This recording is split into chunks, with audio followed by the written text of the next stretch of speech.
యోగా ఎక్కడ పుట్టింది? What is the origin of yoga? ఇది చెప్పాలంటే ఫస్ట్ ఆది యోగి అనే వర్డ్ అందరికీ తెలియాలి.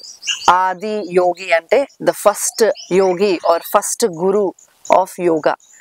ఇది శివుడు.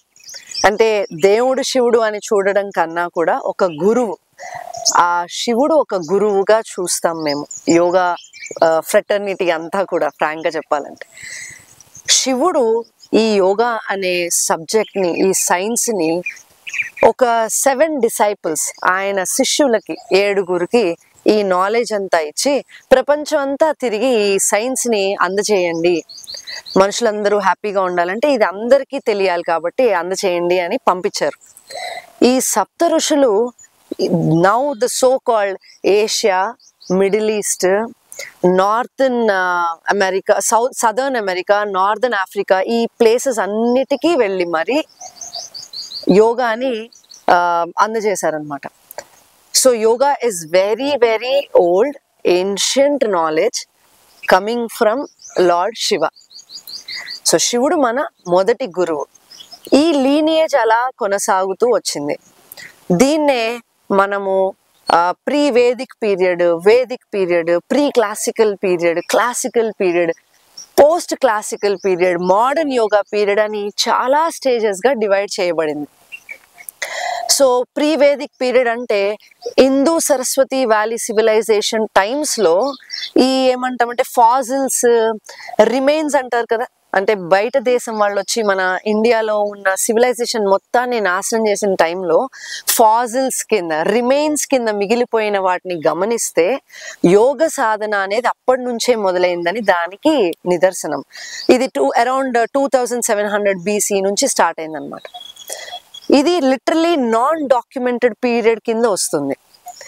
నెక్స్ట్ వేదిక్ సివిలైజేషన్ కింద వస్తే ఋగ్వేదాలు మొదటిసారి యోగా, యుజ్ అనే వర్డ్ కనిపించిందంట. తర్వాత అథర్వణ వేద. ఈ వేదాస్లో చెప్పింది ఏంటంటే శ్వాస మీద ధ్యాస పెట్టండి, సౌండ్ మీద, వైబ్రేషన్స్ మీద, బ్రీదింగ్ టెక్నిక్స్ మీద ఫోకస్ చేశారనమాట. యోగా అనేది నెక్స్ట్ ఈ లెవెల్లో ఉంది. దాని తర్వాత వచ్చిన సీక్వెన్స్ ఏదైతే ఉందో అది ప్రీ క్లాసికల్, క్లాసికల్ యోగా కింద జోన్స్ కింద సపరేట్ అయిందనమాట. సో మనకి ఈ నాలెడ్జ్ ఏదైతే ఉందో మెల్లమెల్లగా ఆసనాస్ నుంచి mental concentration, focus, mental peace మీదకి కన్వర్ట్ అయింది. అంటే ప్రతి ఒక్కరు కూడా మనసు ఎలా ప్రశాంతంగా ఉంచుకోవాలి, దానికోసం ఏం చేయాలి అనే దాని మీదే ఫోకస్ చేస్తూ వచ్చారు. అప్పుడే పతంజలి యోగ సూత్రాస్, అంటే he is called the father of modern yoga అనొచ్చు. అంటే పతంజలియే మొదటిసారిగా యోగాని ఆయన సూత్రాస్ కింద ప్రాపర్ డాక్యుమెంటేషన్, మనుషులకు అర్థమయ్యేలాగా ప్రాపర్ డాక్యుమెంటేషన్ ని మనుషులకు అందించింది పతంజలి. ఈ యోగా సూత్రాస్ అన్నిటి నుంచి నాలెడ్జ్ షేర్ చేసుకుంటూ నెక్స్ట్ లెవెల్ ఆఫ్ యోగా అనేది కన్వర్ట్ అయిందనమాట. రాజయోగా మొత్తం అసలు పతంజలి యోగ సూత్రాస్ అంతా కూడా రాజయోగా మీద ఫోకస్ అయి ఉంటుంది.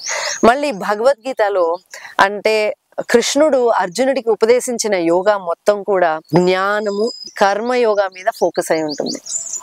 ఆయన కూడా అసలు యోగా ప్రాక్టీస్ చేస్తే మనిషి తన చుట్టూతో ఉన్న దుష్ట శక్తులు అనుకోవచ్చు, అంటే మనలో ఉన్న దుష్ట శక్తులు ఏంటి, మనల్ని మనం కిందకి లాగేసుకునే శక్తులు ఏవైతే ఉంటాయో, అంటే కాన్ఫిడెన్స్ లేకపోవడం, ఒక వార్ విన్ అవ్వలేక అర్జునుడు నేను విన్ అవ్వలేనేమో, లేదా నా సొంత కుటుంబాన్ని నేను చంపాల్సి వస్తుంది ఏంటి, ఇలాంటి ఏవైతే కాన్ఫ్లిక్ట్స్, మెంటల్ కాన్ఫ్లిక్ట్స్, వీటిని జయించటమే యోగా అనేది మనకి కృష్ణుడు కూడా అందజేశాడు. ఇలా మనం చూస్తూ పోతే ప్రతి ఒక్క లెవెల్లో ప్రతి ఒక్కరూ మనకి యోగా గురువులు అవుతూనే వచ్చారనమాట.